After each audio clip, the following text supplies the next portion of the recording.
Le ressentiment, une émotion complexe qui nous habite tous, mais les hommes et les femmes le vivent différemment. Chez les hommes, le ressentiment peut ressembler à un chêne robuste, enraciné dans des années de sois fort, ne montre pas tes émotions. Pour les femmes, c'est peut-être plus comme un rosier épineux, beau mais piquant, nourri par des siècles d'attentes contradictoires. Ce n'est pas une question de qui ressent mieux ou pire, mais plutôt comment ces différences façonnent nos relations, notre société. Alors, la prochaine fois que vous ressentirez du ressentiment, réfléchissez. Est-ce que votre jardin émotionnel ressemble plus à un chêne ou à un rosier? Et comment pouvons-nous cultiver ensemble un jardin plus harmonieux? Imaginez la situation suivante. Votre partenaire a oublié un anniversaire important. Le ressentiment féminin à ce moment-là s'épanouit souvent en un bouquet de déception, de tristesse et d'un sentiment de ne pas être valorisé.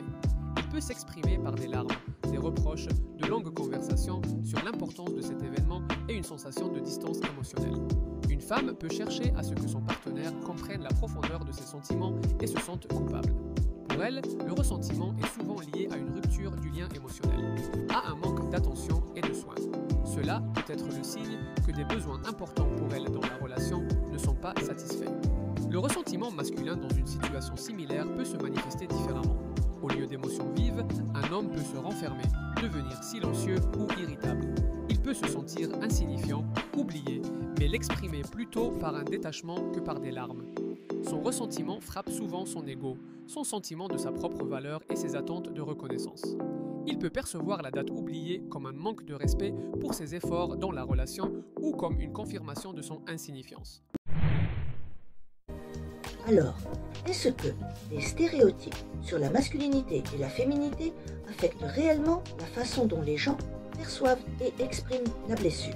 Par exemple, on s'attend souvent à ce que les hommes soient plus stoïques, tandis que les femmes pourraient être plus autorisées à montrer leurs émotions ouvertement.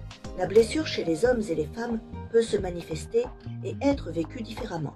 Bien que les mécanismes psychologiques sous-jacents de la blessure soient largement similaires, les hommes et les femmes ont quand même tendance à l'exprimer, à la vivre et à y faire face de manière distincte. La blessure masculine est souvent liée à un sentiment d'injustice concernant leur statut ou leur réalisation. Les hommes peuvent réagir fortement aux situations qu'ils perçoivent comme portant atteinte à leur autorité, manquant de respect à leur réussite ou traitant leurs efforts de manière injuste.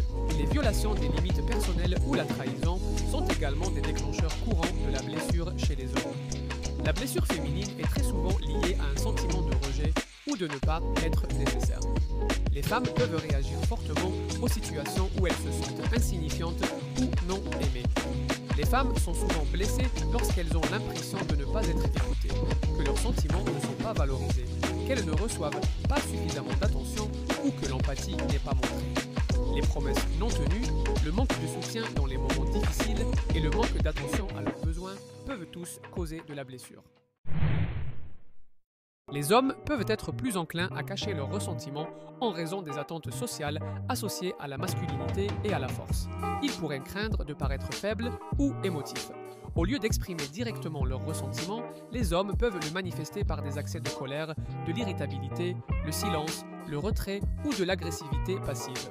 Cela peut être une façon de masquer des sentiments plus vulnérables. Un homme ressentant du ressentiment peut se replier sur lui-même, éviter la communication et devenir froid et distant.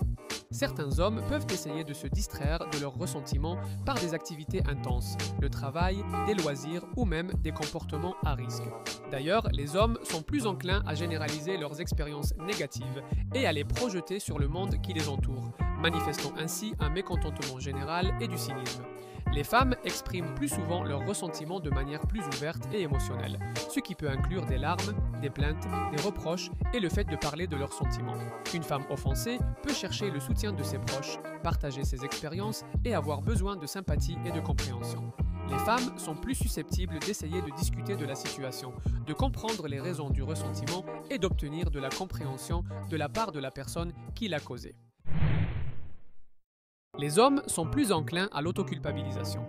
Certaines études suggèrent que les hommes pourraient être plus susceptibles de se blâmer pour les échecs qui mènent au ressentiment. En revanche, les femmes sont plus enclines à rejeter la responsabilité. Elles sont moins susceptibles de se blâmer et attribuent plus souvent la cause du ressentiment aux autres. Il est important de noter que les femmes ont plus tendance à être rancunières et peuvent se souvenir des offenses plus longtemps, réagissant à de nouvelles situations en se basant sur des expériences négatives passées. Bien sûr, ce sont des tendances générales. Tous les hommes et toutes les femmes ne correspondent pas à ces stéréotypes. Mais une chose est sûre, les hommes et les femmes ressentent tous deux de la douleur et de la déception lorsque leurs attentes ne sont pas satisfaites ou lorsqu'ils se sentent blessés. Par conséquent, dans les relations, il est important d'apprendre à comprendre et à respecter les réactions émotionnelles de chacun, indépendamment des stéréotypes de genre. Une communication ouverte et l'empathie peuvent aider à gérer le ressentiment et à renforcer les liens